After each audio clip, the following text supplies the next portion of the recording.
¿Qué tal, alumnos? En este momento vamos a desarrollar el tema de herramientas de control de gestión. Para ello tenemos que darnos cuenta que existen dos tipos de herramientas en la gestión en una empresa. Las herramientas que me permiten brindar información y las herramientas que me permiten corregir. Entonces, lo que debemos tomar en claro es que las herramientas no son en general, sino son dos vertientes. Una informa y la otra corrige. Entonces, debemos saber utilizar cada una de ellas. Cuando hablamos de que existen dos tipos de herramientas para mantener el control en la empresa, ¿de qué estamos hablando? De la informativa y la correctiva. Yo tengo que llevar el control. ¿Y quién es el que lleva el control? La alta dirección, el responsable de un área, el gerente general, el directorio. Entonces, la única forma de llevar un correcto control es que las personas con conocimientos o sin conocimientos contables sepan leer la situación económica y financiera de la empresa. Es lo único. Entonces, si es un contador quien es el que está llevando el control, definitivamente esto está de más que se le diga. Entonces, aquí él pasa al siguiente nivel de interpretación. Y la interpretación es la mejora en la empresa. Es permitir qué herramientas voy a utilizar para poder mejorar. Pero también tenemos las correctivas. Las correctivas, ¿qué me permiten conocer? El grado de cumplimiento de las políticas. Entonces, si yo tengo correcciones, entonces la respuesta es que las políticas no se están siguiendo tal y cual como se habían dicho. Toda empresa, grande o chica, tiene una política empresarial. ¿Y a qué le llamamos política?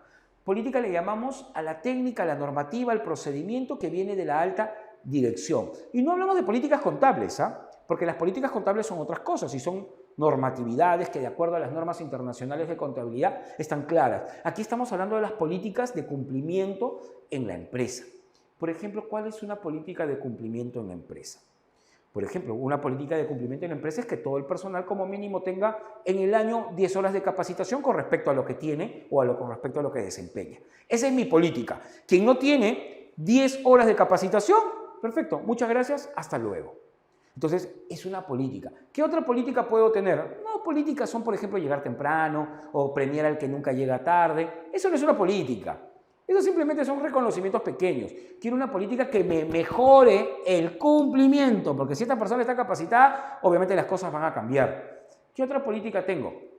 Otra política de cumplimiento que tengo para poder manejar la buena política en la empresa puede ser el tema personal. Generalmente en el tema personal hay muchas empresas que manejan ese tema. Por ejemplo, se vincula mucho con el ámbito familiar de cada uno de sus trabajadores. Obviamente sin interferir en la formación o en la educación de los niños, pero lo único que busca es el bienestar. Se preocupa por cómo se encuentra el ámbito detrás del trabajador. Entonces, generalmente hay empresas que manejan eso. Llegan hasta el punto, por ejemplo, de cada mes de cumplirle un deseo o un sueño a un hijo de uno de los trabajadores. ¿Esa es una política empresarial? Sí. Entonces, ¿la política empresarial de cumplimiento para quién es? Para el área de recursos humanos. El área de recursos humanos tiene que cuidar que esa política se cumpla cada mes. Entonces, tengo que preparar todo un proceso para que eso continúe. Esas son políticas. Políticas de capacitación, políticas, en este caso, de mantener un buen estado de ánimo con respecto al personal. Pero entonces, eso me va a permitir corregir.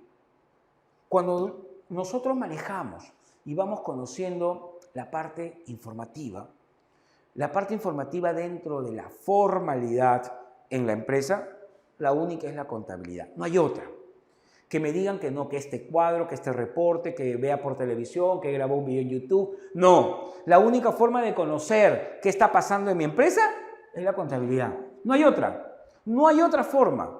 Y como sabemos, ¿no? Es una ciencia auxiliar que refleja en forma exacta la situación económica y financiera de la empresa, ¿no?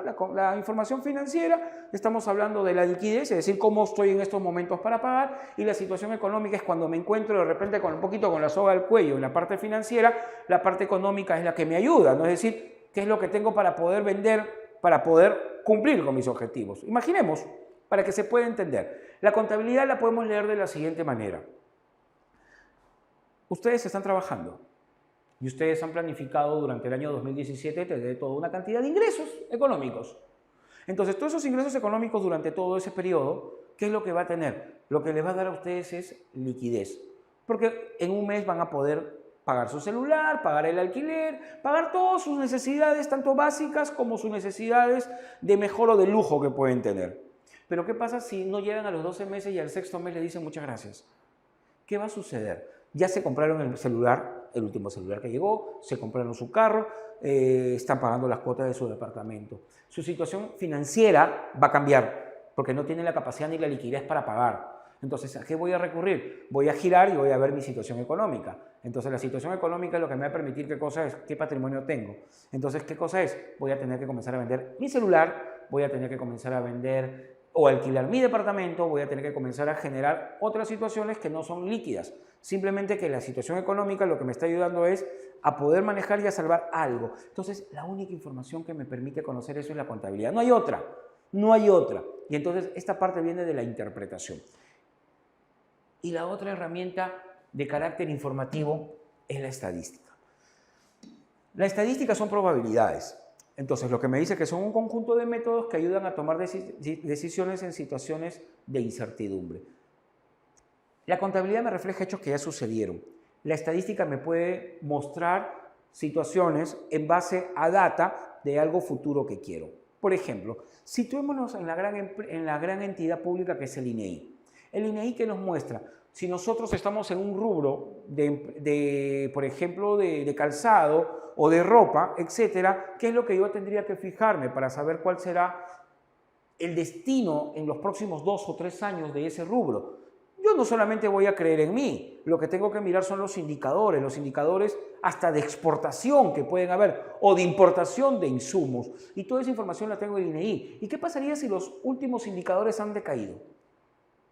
La estadística me está mostrando de que lo que estoy buscando, ¿qué cosa es? Permanecer en un rubro que definitivamente en los próximos 5 o 6 años está cayendo. Entonces, ¿qué me va a permitir? Tomar una decisión en base a una incertidumbre. Puedo cambiar de rumbo, puedo, no sé, reducir mi personal, puedo cambiar de giro, en fin, ¿qué es lo que tengo que hacer? Entonces, la estadística me permite conocer esas situaciones. ¿Ok? Cuando hablamos de corregir sobre hechos que podrían suceder o hechos que ya sucedieron. Entonces, cuando hablamos del control presupuestario, nos hablamos que esto sirve para detectar diferencias con respecto al presupuesto utilizado. Así de simple es. Toda empresa presupuesta lo que va a hacer el año siguiente. Si la empresa no tiene elaborado un correcto presupuesto, ¿qué es lo que va a suceder? Lo que va a suceder es que al momento que llegue la ejecución no voy a poder hacer esa comparación. ¿Qué no es presupuesto? Presupuesto no es cuando está terminando el año y vísperas del siguiente año, lo que tengo que hacer es un copy-paste de Excel, le aumento 10% a todas las cifras y tengo el nuevo presupuesto. Al final hago eso, lo encarpeto, lo tengo en mi computadora y al final pasan 2 o 3 meses y no sé ni dónde lo guardé. Entonces el presupuesto que hice no me sirve para nada. Lo único que debemos entender es que el presupuesto es una realidad distinta año tras año. Entonces, para que yo pueda elaborar un correcto presupuesto, lo que primero tengo que hacer es una correcta planificación. Lo primero que me tengo que preguntar es, ¿qué quiero para el próximo año? ¿Por qué digo para el próximo año? Porque el presupuesto y la planificación se hace por lo menos unos 5 o 6 meses anticipados. Entonces, es la única forma de ver qué es lo que quiero. Tendría que analizar el mercado. ¿Cómo va a estar el mercado, el rubro donde yo me encuentro? ¿Cómo estará el próximo año? ¿Cómo estará en los próximos 2 años? Entonces, en base a eso digo, bueno, estoy pensando que los insumos van a subir o que la mercadería que yo vendo definitivamente al momento que vengan al Perú van a bajar, o de repente se va a firmar el tratado antidumping, o voy a tener un problema con el TLC, me van a anular, va a haber nuevos TLC, no sé, en fin. Ese es planificar. Esa planificación la llevo a números y entonces los números ¿qué me están condicionando?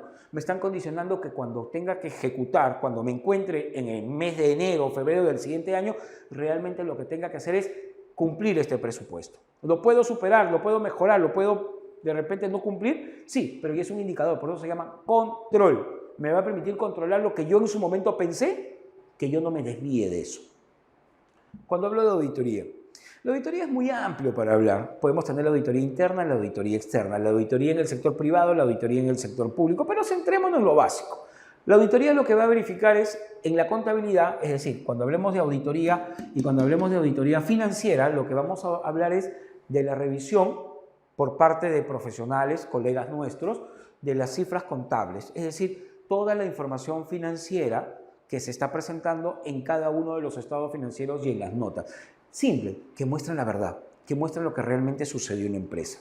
Eso es lo que me va a permitir conocer cuando hago una auditoría, porque voy a corregir. Y el resultado de eso será todo un informe de auditoría con un dictamen de auditoría que me va a permitir manejar las correcciones mediante observaciones, mediante indagaciones, mediante situaciones que me van a permitir ir corrigiendo lo que está sucediendo.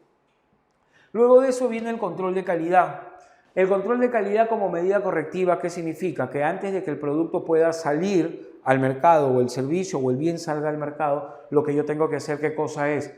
Tener un área final que me permita certificar que lo que voy a entregarle a mi cliente cumple todos los requisitos, tanto internos como externos. Existen requisitos para todo. Existen requisitos, imagínense, hasta la fruta que se cosecha en muchas partes de nuestro país y en el mundo, en algunos casos están hasta enmayadas, porque obviamente hay sistemas de control que tienen que ver con el consumo de estos alimentos. Todo tiene parámetros, todo tiene sistemas de calidad y ninguna empresa debe ser ajena a eso. ¿Cuesta? Sí, pero lo único que me va a garantizar es permanecer en el mercado. Si yo no tengo calidad, ¿qué es lo que voy a tener? Siempre voy a quedar como un informal. Siempre lo que tenemos que buscar es la calidad. Ok, alumnos, nos vemos en el siguiente tema. Muchas gracias.